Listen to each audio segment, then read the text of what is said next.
সে সাহাবীর নাম সুমাইয়া রাদিয়াল্লাহু আনহা। সুমাইয়া রাদিয়াল্লাহু আনহা।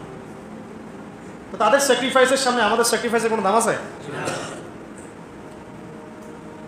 এই নির্যাতন চলতে থাকলো প্রায় ধরেন 6 থেকে 7 বছর। কত বছর? অমানবিক নির্যাতন। এর মধ্যে আরও 3 বছর তাদেরকে সমাজ থেকে বয়কট করে দেওয়া হয়। সমাজের কেউ তাদের সাথে মিশবে না, কথা বলবে না, ব্যবসা করবে না, বিয়ে শাদী করবে না, কিছুই করবে না। মনে করেন আপনাদের এই কয়জন মানুষকে যদি সমাজ থেকে বয়কট করে দেওয়া হয়, বাড়িঘর থেকে সব উচ্ছেদ করে দেওয়া হয়েছে, তাহলে এখন কি করবেন? কীভাবে চলবেন? খাবেন কি? কোথায় থাকবেন? 3 দিনে আমরা অস্থির হয়ে যাবো। 3 দিনে হবে না? 3 দিন কেন, 3 ঘন্টায় অস্থির হয়ে যাবো। আর তাদেরকে এইভাবে বয়কট করে রাখা হয়েছে 3 বছর। কত বছর? এই 3 বছর তারা ছিলেন শিয়ারে আবু তলেব। চাচা আবু তলেবের পাহাড় ছিল, ওই পাহাড়ের পাদদেশে তারা থাকতেন। এত ফ্লেক্সিবল ছিল না লাইফটা, তাঁবুর নিচে থাকতেন। ওই সময় তারা ব্যক্তিত্বের পরিচয় দিয়েছেন। কেউ কেউ খাবার দিয়ে যেত, উট চালিয়ে দিত যে উটটা খাবার নিয়ে যাক।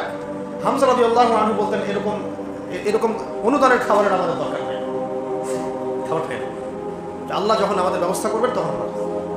এই সময় কোনো কোনো ক্ষেত্রে এমন হয়েছে যে তারা গাছের ছাল পাতাও খেয়েছে।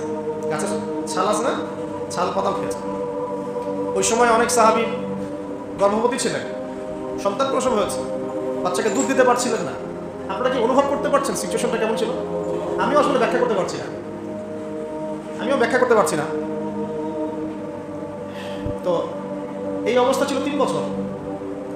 এরপরে আল্লাহ রাব্বুল আলামিনের পক্ষ থেকে সাহায্য আসলো, এই বয়কটটা উঠে যায় অলৌকিকভাবে। তাদের চুক্তিনামাটা আল্লাহ পাক পোকা দিয়ে খাইয়ে দিয়েছেন।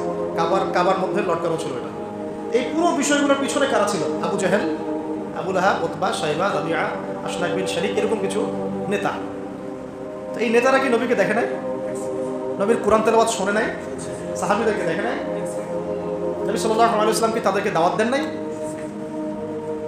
তাদের কি দুনিয়াবী সম্পত্তির অভাব ছিল? তাদের কি রাজনৈতিক ক্ষমতার অভাব ছিল? নবীজি উল্টা বলেছিলেন, আপনারা যদি ইসলাম কবুল করেন, শুধু আরব না, পুরো বিশ্বের শাসন করতে হবে, শাসন করতে হবে।